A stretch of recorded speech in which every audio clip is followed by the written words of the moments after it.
Bonjour, aujourd'hui on va parler de la séparation des constituants d'un mélange contenant de l'eau.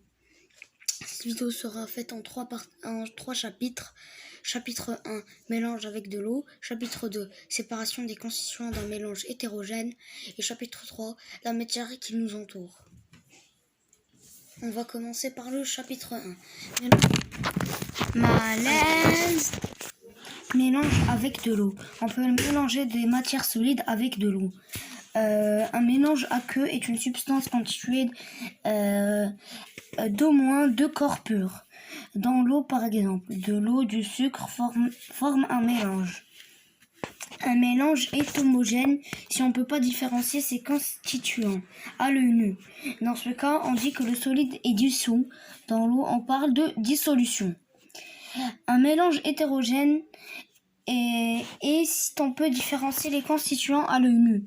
Par exemple, un mélange eau et terre. On peut voir que l'eau et la terre se voient à l'œil nu. On peut voir qu'il y a de l'eau et de la terre à l'œil nu. Chapitre 2. Séparation des constituants d'un mélange hétérogène. Pour séparer la constituant d'un mélange hétérogène, on procède à deux étapes. Étape 1. On réalise d'abord une décontamination, c'est-à-dire qu'on laisse les matières solides en suspension dans le mélange se déposer au fond. Puis on effectue une filtration, c'est-à-dire que l'on passe le liquide obtenu à la décontamination dans un filtre et on obtient un mélange homogène. Pour séparer les constituants d'un mélange homogène, on peut réaliser une évaporation pour éliminer l'eau pour récupérer les autres constituants d'un mélange. Exemple, mélange eau plus sel, l'eau s'évapore et le sel cristallise dans le récipient. Chapitre 3, la matière qui nous entoure. La matière qui nous entoure est le résultat des mélanges entre des liquides, des solides et des gaz. Par exemple, l'air que nous respirons est un mélange de gaz et de particules fines, solides et de liquides, gouttelettes microscopiques d'eau. Je vais donner une information. L'eau minérale, l'eau du robinet, les sodas sont des mélanges aqueux homogènes. On y trouve des solides dissous, sucre, calcium, magnésium et fluor.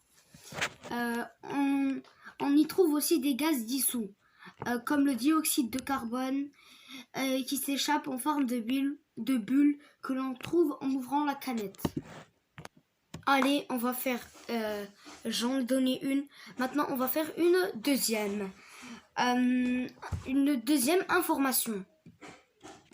Les produits domestiques, c'est-à-dire les produits que l'on utilise dans la maison pour que ce soit des produits ménagers, etc., peuvent être chimiques et on ne peut pas les mélanger pour ne pas avoir de problème avec une réaction chimique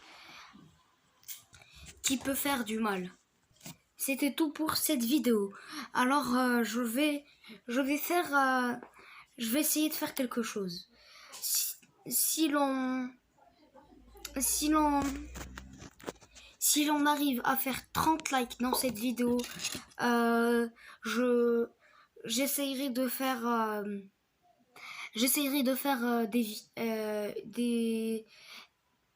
des vidéos qui seront dites dans les commentaires. Bonjour, aujourd'hui on va parler de la séparation des constituants d'un mélange contenant de l'eau.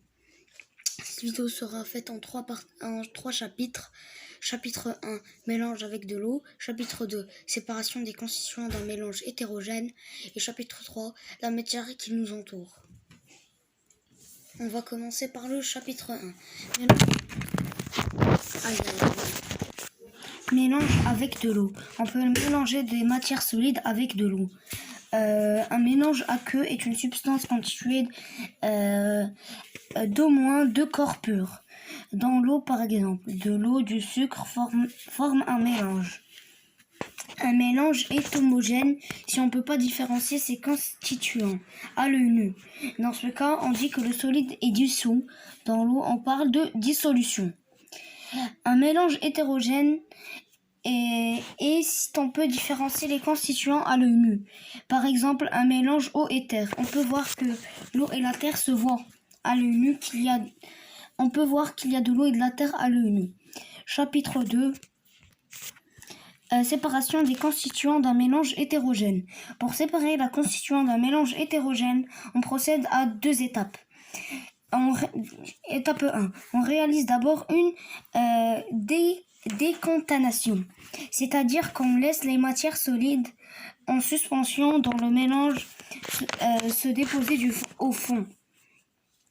Puis on effectue une filtration, c'est-à-dire que l'on passe le liquide obtenu à la décontation dans un filtre et on obtient un mélange homogène. Pour séparer les constituants d'un mélange homogène, on peut réaliser une évaporation pour éliminer l'eau pour récupérer les autres constituants d'un mélange.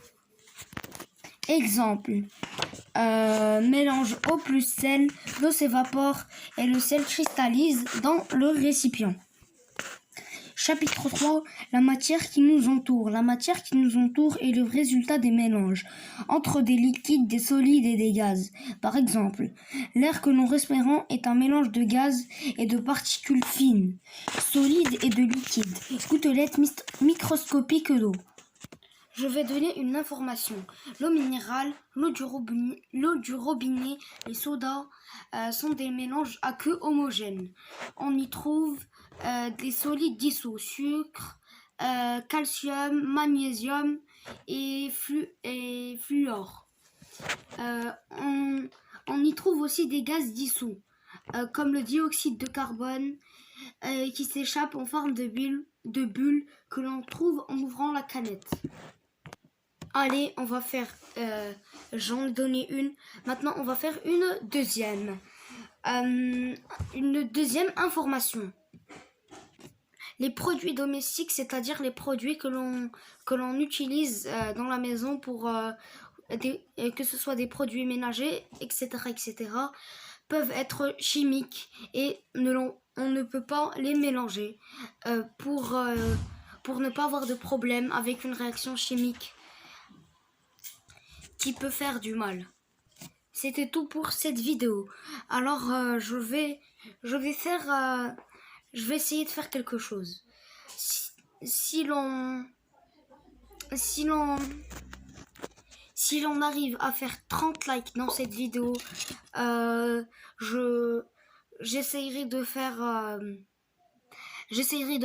des vidéos qui seront dites dans les commentaires.